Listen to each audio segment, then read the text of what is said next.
हैं सफलता की कुंजी। बोलो वचन, सब बोले वचन परमेश्वर का मन है, वचन परमेश्वर का दिल है, वचन परमेश्वर है।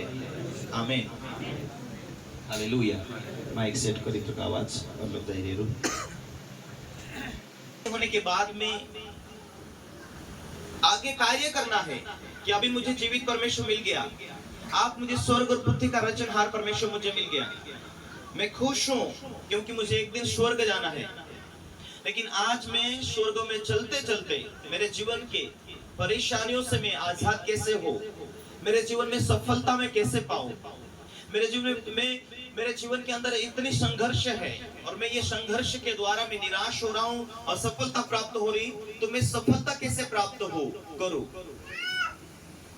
वो बातें यदि हम सोचते हैं कि आप मुझे जीवित परमेश्वर, मुझे जिस खुदा ने मुझे बनाया उस परमेश्वर से मैं दूर था, उसने मुझे पास बुलाया यीशु मसीह के खातिर, आप मुझ पर दया हुई, मुझे चंगाई मिल गया, आप मुझे चंगाई मिल गई। अभी मुझे चंगाई की जरूरत मुझे नहीं, अभी मुझे चंगाई मिल गई, आप में चंगा हो चुका, अभी मुझे बरकत की जरूरत है, आप मुझे मेरी गवाही बन सके, आप में प्रभु यीशु मसीह के लिए जीना चाहता हूं। आप मेरी गवाही यह है कि मेरे जीवन में परमेश्वर ने चंगाई दिया, बरकत दिया, आनंद दिया, मैं आनंदित हूं।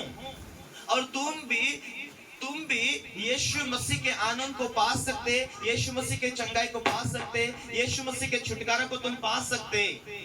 तुम्हारी गवाही ये होगी लोगों के सामने कि मुझे प्रभु ने चंगा किया, मुझे प्रभु ने बीमारी से आजाद किया, मेरे जीवन में परमेश्वर ने बरकत दिया। ये तुम्हारी खुद की गवाही बने और इस गवाही को दुनिया देखे कि तुम्हारा प्रभु क्या काम कर सकता। तुम्हारा परमेश्वर जिंदा तुम्हें मिल गया तो तुम्हारे जीवन में परमेश्वर ने काम कैसे किया, ये तुम्हारी गवाही हो। जीवित, यदि आत्मिक रूप से जीवित रहोगे तो तुम्हारी गवाही बनी रहेगी। और उस गवाही को देखकर लोग सोचेंगे कि इन्हें जीवित परमेश्वर मिल गया, इन्हें परमेश्वर मिला कैसे।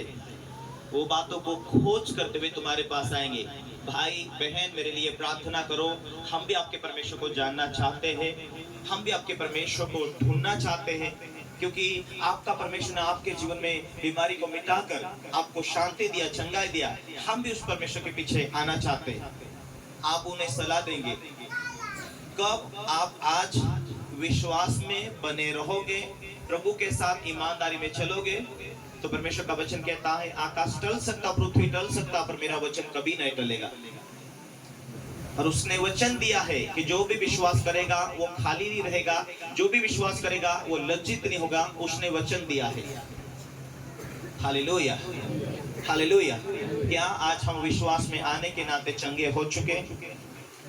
चंगे होने के बाद हमारी आगे बढ़ने के लिए क्या हमारे जीवन में भूख है? क्या हम लिखित वचन को महत्व देते हैं?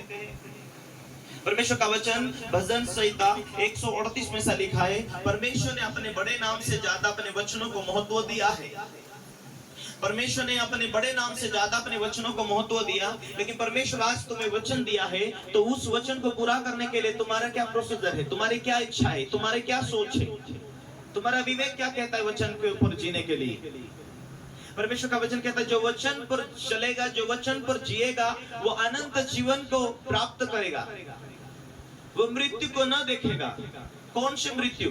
शारीरिक मृत्यु में हमें एक दिन मर जाना है, लेकिन आत्मिक मृत्यु में जो मनुष्य के अंदर परमेश्वर का दिया हुआ जो आत्मा है, वो आत्मिक बातों को परमेश्वर कहता है कि जो मेरे वचन पर जिएगा वो अनंत काल तक, अनंतकालीन, हमेशा के लिए वो अनंतकालीन अगला मृत्यु नहीं देख पाएगा।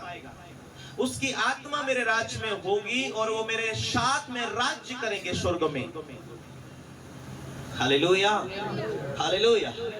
तो प्रभु में आने से क्या फायदा है? प्रभु नया जीवन दिया, प्रभु उस बीमारी से आजाद किया, प्रभु स्वर्ग जाने का राह दिखा रहा। ऐसे नहीं वो कोई भाई बहन मर गया, मरने के बाद उसके फोटो के नीचे फलानी बहन स्वर्गवासी, फलाना भाई स्वर्गवासी हो गया। हम उस स्वर्ग के परमेश्वर जिसने स्वर्ग पृथ्वी को बना उसे पहचानना चाहे। स्वर्ग के परमेश्वर की इच्छा क्या है? उसकी इच्छा यही थी कि मनुष्य उसके सत्य से भटक गया, उसके सत्य में वापस लाने के लिए परमेश्वर ने अपने पुत्र यीशु मसीह को भेजा।